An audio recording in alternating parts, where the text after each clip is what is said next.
기도하겠습니다. 하나님 아버지, 이 아침에 묵상하는 말씀 속에서 주님의 음성이 들리도록 성령 하나님 도와주시옵소서. 예수님 이름으로 기도합니다. 오늘 묵상할 말씀은 사도행전 27장 7절로 8절 말씀입니다. 오늘 말씀 속에서 하나님은 오늘을 살아가는 제게 어떤 말씀을 하고 계실까요? 그 들리는 음성대로 이 하루를 살아가게 되기 바랍니다. 바울이 로마로 가기 위해 탔던 아드라무테노 배는 그 배의 목적지인 루기아의 무라에 도착했습니다.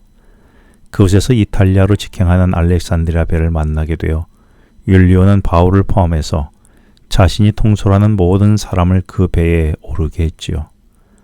그런데 7절에 보니 그 배가 더디가 여러 날 만에 간신히 니도 맞은편에 이르렀다라고 했습니다.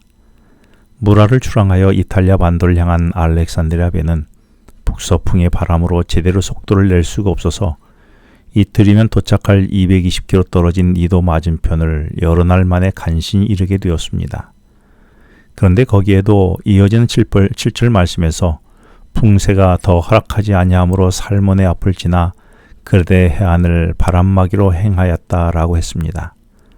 이 말은 알렉산드리아 배가 며칠 만에 간신히 니도 부근까지는 이르렀지만 거기서부터는 바람의 세기가 더 거칠어졌습니다.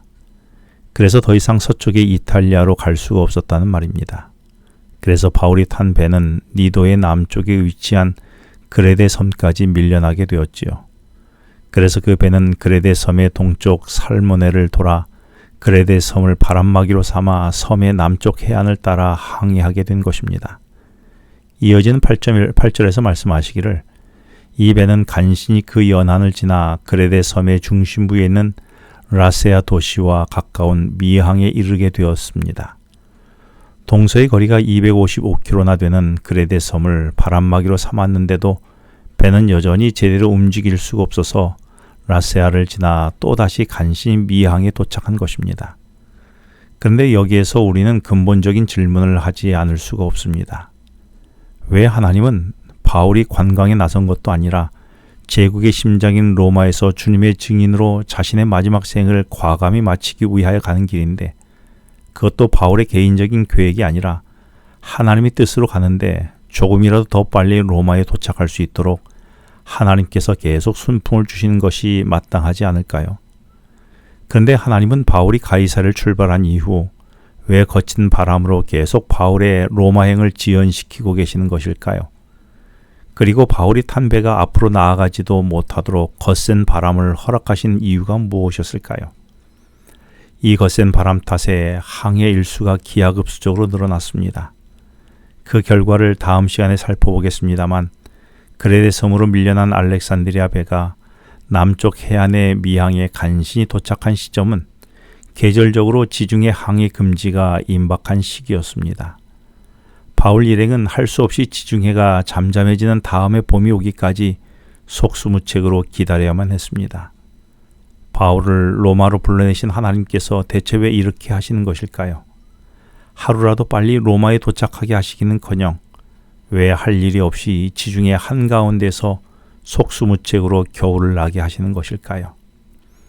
바울은 풍랑으로 더 이상 항해할 수 없다고 했지만 선장과 선주는 작은 미항보다는 여기서 65km 떨어진 좀 더 큰 도시인 베닉스까지 가서 그곳에서 봄까지 기다리자며 항해를 계속하게 됩니다.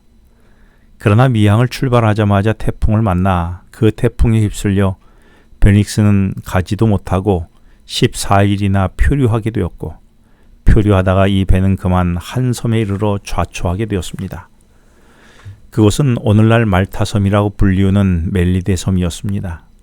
그들은 표류하는 동안 아무것도 먹지 못했지요. 한마디로 이 태풍은 죽음의 광풍이었습니다. 그러나 하나님은 이 광풍 속에서 배에 승선한 276명 모두를 바울을 통해서 생명의 구원을 얻게 되었습니다. 하나님의 역사는 여기서 끝나지 않습니다.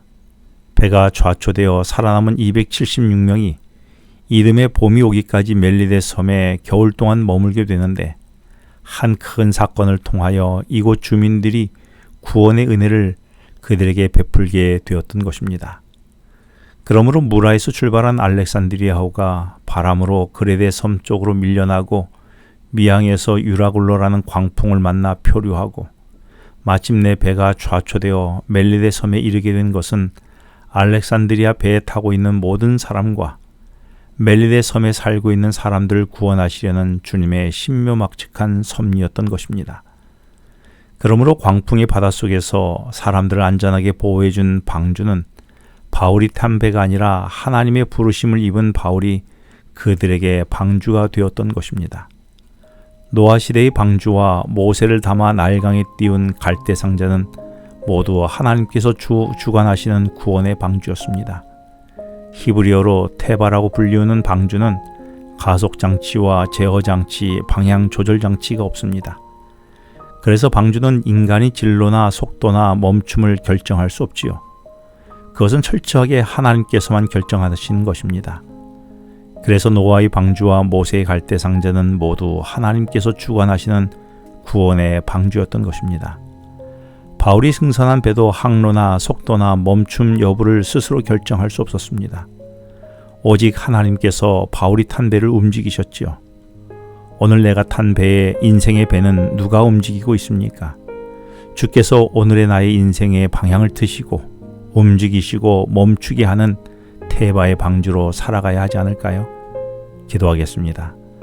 하나님 아버지, 오늘의 저의 삶이 주님의 섭리로 살아가는 인생이기에 주님의 제 삶을 조정하여 주시옵소서. 예수님 이름으로 기도합니다. 지금은 개인 기도 시간입니다.